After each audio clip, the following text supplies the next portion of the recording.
Hi guys, it's Andrea and Tucker. He's about 10 years old. He's been told he's got a face only a mother could love. And I do love him. I just thought I'd show him off for a minute. But yeah, so here I am. It's the end of week 1. I'm post-op from RNY gastric bypass. My high weight was 259. The start of the pre-op diet, I was 244.2. On surgery day, I was 237.4. And my current weight today is 229.6. So that's a total loss of 8 pounds for the first week. And I'm pretty excited about that. I'm 5'3". It's actually like I'm 5'3" and 3/4, so it's I'm closer to 5'4" than 5'3", but I don't know how to say that. I don't want to round up too much, so I just say I'm 5'3", but like I'm really closer to 5'4". And that puts my current BMI, I have dog hair, at 39.7. Wow, this is the first time I've been under 40 in a very long time, like years. So that's nice. So essentially I wouldn't even be eligible for the surgery at this point. And that's a total loss of about 30 pounds since I started this whole journey back in January of 2016. So like I said, my surgery was last Wednesday. I had plans to make videos at the hospital, but it did not work out. For one thing, I was really out of it. Like, I don't even remember the first day very much. Another thing is I did not have a private room, and I had a total of 3 roommates that were cycled through during my 2-night stay. So there just wasn't a real convenient time to make a video, and without disturbing other people too. So, like I said, the first day I was so out of it, I'm not even sure if I remember any of last Wednesday.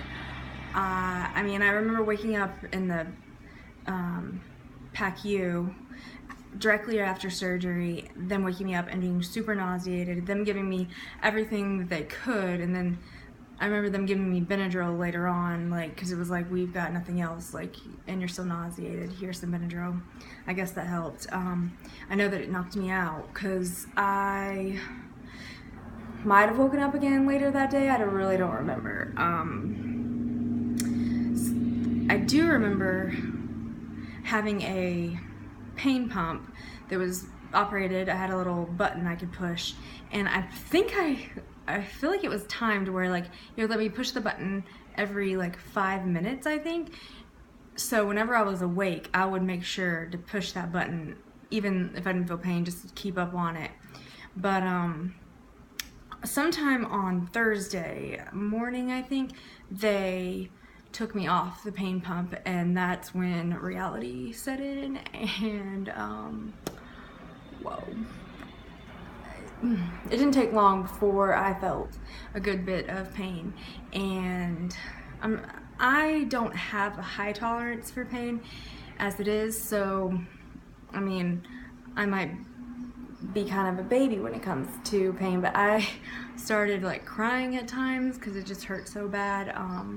I think it was gas pains, but they were sharp and just super painful. Like, I definitely was in some pain. I remember them bringing me a heating pad and laying it over my stomach. That might have helped. I don't really know. It just hurt so bad. They would give me oral pain medication at that point, but it definitely, I could tell, like, there was a real big difference after they took the pain pump away. I just remember sleeping a lot. Like, I would be asleep for like 3 hours or so, and then I'd wake up for maybe like 30 minutes and then sleep again. I don't know. I was on this weird schedule, so things were happening, like a lot of stuff happened during the night that I don't even know what day it would correspond to, but I know at one point, I think it was early Friday morning, so like the start of day 2, I am, been relieving these gas pains through as much farting as I could do, but I all of a sudden was like, I'm pretty sure that's not gonna be just air. So I was able to get to the bathroom pretty quick, and sure enough, like, it was not just air. So like, honestly, the nurses were like congratulating me, because I guess with just the surgery and narcotics, typically constipation's an issue. So the fact that I was able to go was means for congratulations. So that was later that day on Friday, so day 2, I did go home. My ex-husband came and picked me up. That was kind of, they gave me pain medicine before we left. Thank goodness, because my ex-husband, for whatever reason, he wasn't paying attention. He took the wrong road, and so instead of driving, like, the hospital I go to is in New Hampshire, but instead of, you directly go back into Vermont, and the whole drive should be in Vermont, back to my house in southern Vermont. Well, he decides to take the wrong road, or on accident, and he drives through like the middle of New Hampshire, and by the time we realize it, it took us over 2 hours to get home, and that was like, I was definitely feeling out of it, like ready for a nap when I got home, for sure. So luckily he took my dog, he took Tucker out for a walk, because I'd had Tucker taken care of for Wednesday and Thursday. My neighbor next door came over and took care of Tucker, but luckily my ex-husband was nice enough to take him out whenever we got, like, whenever he dropped me back off home. On the 3rd day, which was Saturday, I was able to start taking Tucker out by myself. It was, that first time, it was a very slow, short walk. He was pulling, but I definitely outweigh him. So I won, but it was slower than he would have liked, but he managed. And then I pretty much just slept most of the day. On the 4th day, which was Sunday, I did take a shower, which was super nice to feel clean. It was the first time I'd taken a shower since day of surgery.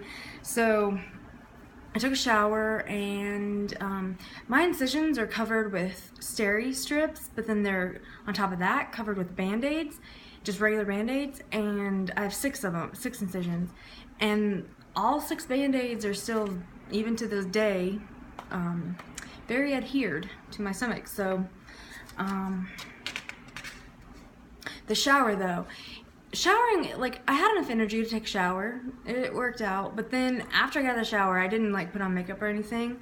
I did need to rest, though, before I could even blow dry my hair, because I didn't want to like lay down with wet hair, so I did want to blow dry it, and I needed to rest for like 20 or 30 minutes in between the shower and then exerting myself to blow dry my hair.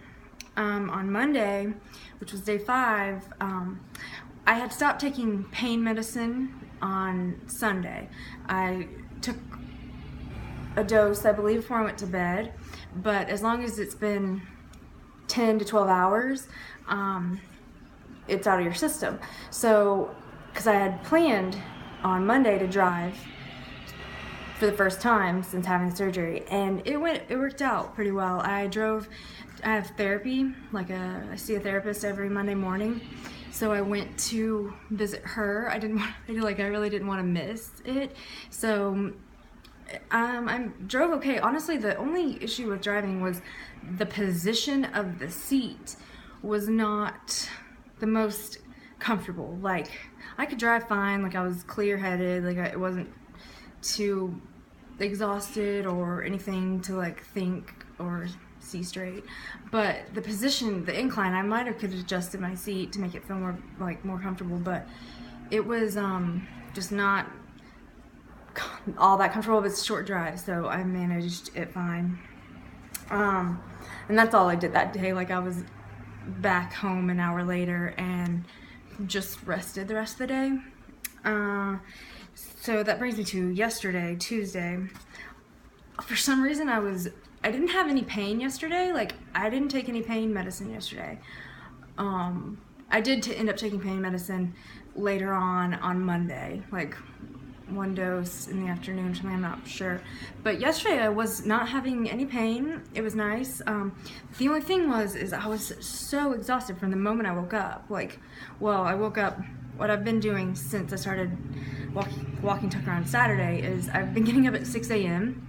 to take him for a 20-minute walk or so, and then I come back and I get back into bed and I sleep for another 3 hours or so. So I did that yesterday too, but as soon as I woke up at like 9 a.m., I was just super tired all day. So I ended up sleeping, I think, like at least 7 or 8 hours during the day yesterday. I was just really tired. Today, I did the same thing, woke up at 6, took Tucker out, came back, slept, and I've been pretty energized for the most part. Definitely not 100%. I'm looking forward to getting back to 100%, but I'm definitely not there yet.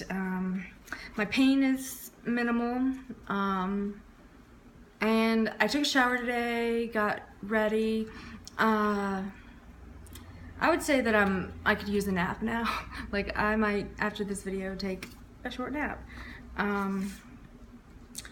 There's one thing I want to talk about that, I mean, it was my own misconceptions, but there are 3 things that really surprised me about, that from watching all these videos. I mean, you can watch as many videos as you can, and it still won't fully prepare you for what to expect, because everybody's got a unique experience, and mine, I definitely think there's some things that I had my mind like set were gonna happen that have not.